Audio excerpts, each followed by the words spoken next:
Assalamualaikum warahmatullahi wabarakatuh. Perkenalkan, nama saya Emilia Puspitasari. Di sini saya akan menjelaskan kasus tentang implementasi SAK MKM pada UMKM. Nah, sebelum kita masuk ke kasus, saya akan menjelaskan apa itu SAK MKM.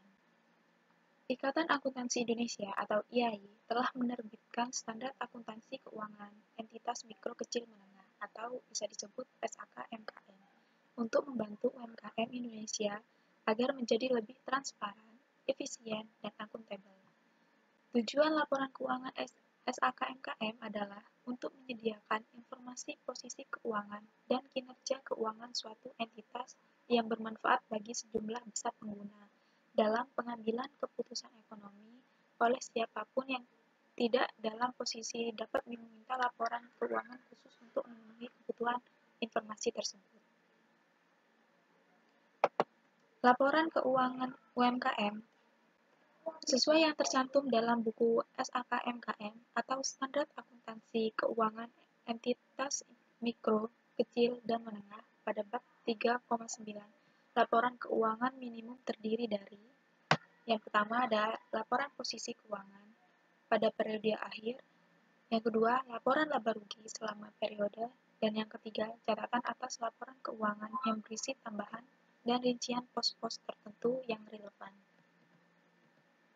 Nah, untuk laporan posisi keuangan, sesuai yang tercantum dalam buku SAK-MKM atau Standar Akuntansi Keuangan Entitas Mikro, Kecil, dan Menengah, pada bab 4,1, laporan posisi keuangan menyajikan informasi tentang aset, liabilitas, dan ekuitas entitas pada akhir periode pelaporan.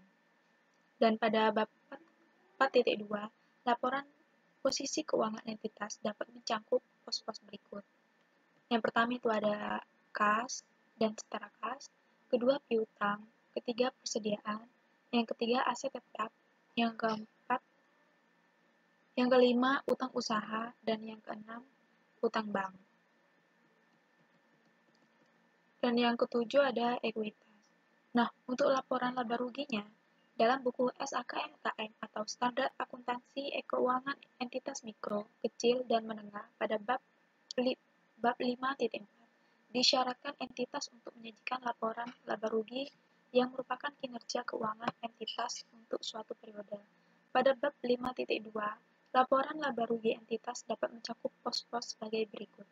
Yang pertama ada beban, yang kedua beban keuangan, dan yang ketiga beban pajak. Dan yang terakhir ada catatan atas laporan keuangan. Dalam buku SAK-MKM atau Standar Akuntansi Keuangan Entitas Mikro, Kecil, dan Menengah, pada bab 6.1, diatur prinsip yang mendasari informasi yang disajikan dalam catatan atas laporan keuangan dan bagaimana penyajiannya. Pada bab 6.2, catatan atas laporan keuangan memuat yang pertama, suatu pernyataan bahwa laporan keuangan telah disusun sesuai dengan SAK-MKM. Yang kedua, ikhtisar kebijakan akuntansi. Dan yang ketiga, informasi tambahan dan rincian pos tertentu yang menjelaskan transaksi penting dan materi sehingga bermanfaat bagi pengguna untuk memahami laporan. Nah, di sini kita ada kasus UMKM VETK, dan di sini ada bagaimana UMKM VETK didirikan, hingga nanti kita akan mengecek laporan keuangan UMKM VETK, apakah yang diterapkan pada laporan keuangannya sesuai dengan SAK MKM atau tidak. UMKM VETK Care merupakan usaha dagang yang bergerak di bidang alat kesehatan, yaitu alat-alat kesehatan yang digunakan untuk pencegahan tersebarnya virus-virus, terutama virus COVID-19. UMKM VETK Care ini didirikan oleh salah satu kelompok mahasiswa yang terdiri dari 5 anak. Usaha ini mulai dirintis pada tanggal 10 Oktober 2020. Usaha ini berawal dari tugas kuliah PKM atau praktek kewirausahaan mahasiswa. Untuk saat ini, VETK Care dijalankan dengan basis online shop, di mana hasil produksi dipasarkan dengan menggunakan media sosial dan e-commerce yang ada. VETK Care didirikan dengan tujuan agar masyarakat tetap menjaga kebersihan dan kesehatan di masa pandemi ini. Karena dengan berjalannya waktu, masyarakat mulai banyak yang melupakan akan pentingnya menjaga kebersihan dan kesehatan dan menganggap virus-virus telah hilang. Nah, Sejak didirikannya Fedcare belum melakukan pencatatan dan penyusunan laporan keuangan belum sesuai dengan standar akuntansi yang berlaku. Hal ini dikarenakan masih sebentarnya waktu yang dijalankan oleh Fedcare. Selain itu, pemilik Fedcare juga berpendapat bahwa usahanya belum pernah melakukan penyusunan laporan keuangan yang baku, dikarenakan usahanya belum membutuhkan biaya dari bank konvensional. Seperti yang kita ketahui, bahwa laporan keuangan lengkap, mendetail, dan sesuai standar yang berlaku merupakan salah satu syarat diterimanya permohonan kredit dari suatu badan usaha. Sebenarnya, laporan keuangan berbasis SKKMKM sangat penting bagi usaha-usaha baru, karena dengan adanya laporan keuangan yang lengkap, pemilik UMKM dapat mengetahui arus kas yang dapat digunakannya untuk mengambil keputusan secara lebih baik dalam mengoptimalkan biaya. Selain itu, laporan keuangan juga dapat digunakan dalam membuat perencanaan langkah-langkah apa yang akan ditempuh selanjutnya dari pencatatan yang telah dilakukan. Nah, berdasarkan SA16, laporan posisi keuangan menyajikan aset, liabilitas, dan ekuitas suatu entitas pada akhir periode tertentu. Laporan posisi keuangan dibuat berdasarkan informasi yang didapat dari UMKM Fedcare. Nah, di sini itu ada laporan posisi keuangan Fedcare sesuai dengan SAK MKM 2016. Di sini harus menyajikan aset. Nah, di laporan posisi keuangan Fedcare ada aktiva lancar dan aktiva tetap. Aktiva lancarnya ada kas, piutang, persediaan, dan perlengkapan. Dan di aktiva tetapnya ada peralatan dan akumulasi penyusutan peralatan. Terus ada liabilitas. Kita cek liabilitas. Nah, di sini ada liabilitas Fedcare, ada utang usaha sejumlah 600.000. Dan tadi ekuitas suatu entitas. Ekuitas pada Fedcare ada modal, pemilik laba, modal pemilik laba, modal pemilik dan laba ditahan. Ini salah.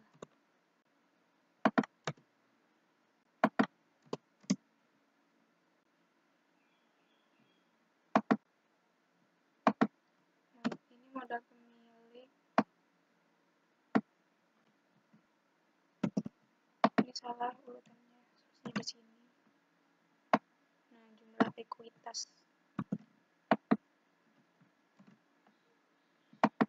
Nah, jadi jumlah ekuitasnya di sini 3.160.000. Jadi, menurut saya ini udah cukup sesuai dengan berdasarkan SAKMKM ya. Di sini sudah ada menyajikan aset, liabilitas, dan ekuitas. Dan ini untuk laporan laba ruginya per 31 November 2020. Pada laporan laba rugi menurut SAKMKM menyajikan informasi tentang pendapatan, beban keuangan, beban pajak, dan laba rugi neto dari perusahaan. Ini menurut Ikatan Akuntansi Indonesia tahun 2016. Berikut penjelasan dari informasi yang disajikan dalam laporan laba rugi UMKM Fedcare. Ya, di sini ada penjualan ya, pendapatan jadi 2 juta dikurangi sama HPP, jadi laba kotornya 1.675.000. Dan di sini ada beban operasional, ada beban listrik, telepon, iklan, beban angkut, beban lain-lain, dan beban penyusutan peralatan.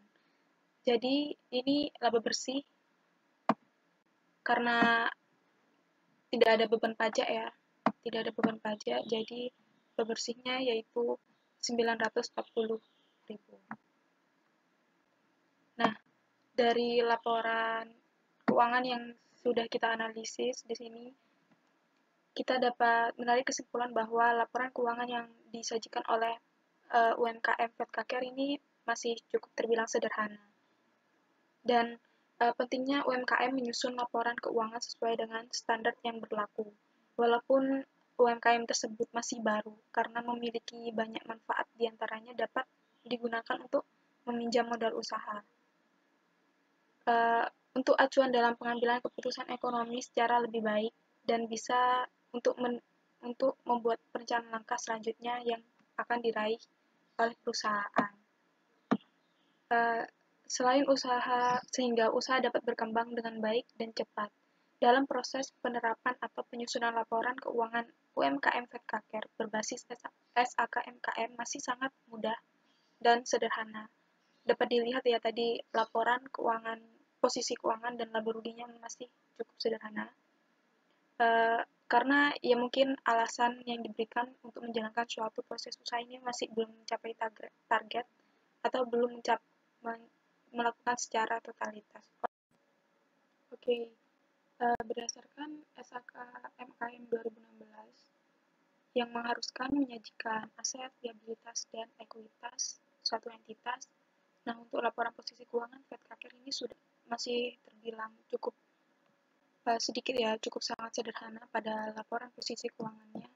Namun sejauh ini menurut saya laporan posisi keuangan dari Vetkaker ini sudah menerapkan sudah mengimplementasikan SAKMKM pada laporan posisi keuangannya.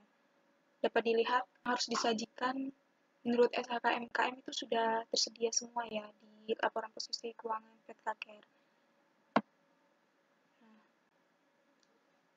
Dan untuk laporan laba ruginya itu menurut SAKMKM harus menyajikan pendapatan, beban keuangan, beban pajak atau laba atau rugi.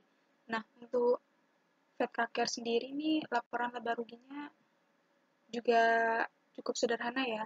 Namun komposisinya masih ada ya kayak pendapatan, beban-beban yang dikeluarkan dan laba atau ruginya. Dan di sini tuh Vetkaker tidak dikenakan beban pajak. Jadi menurut saya untuk laporan laba ruginya itu sudah cukup sesuai, walaupun laporan keuangannya ini masih sederhana. Apa yang seharusnya disajikan itu sudah ada. Nah, jadi di sini hanya ada laporan laba rugi dan laporan posisi keuangannya. Sejauh ini sudah cukup menerapkan SAKMKM dan di sini tuh tidak ada catatan atas laporan keuangan yang seharusnya ada karena SAKMKM itu menjelaskan tentang catatan atas laporan keuangan yang harus dibuat oleh UMKM begitu. Ya, terima kasih. Sekian presentasi dari saya. Kurang lebihnya saya mohon maaf. Wassalamualaikum warahmatullahi wabarakatuh.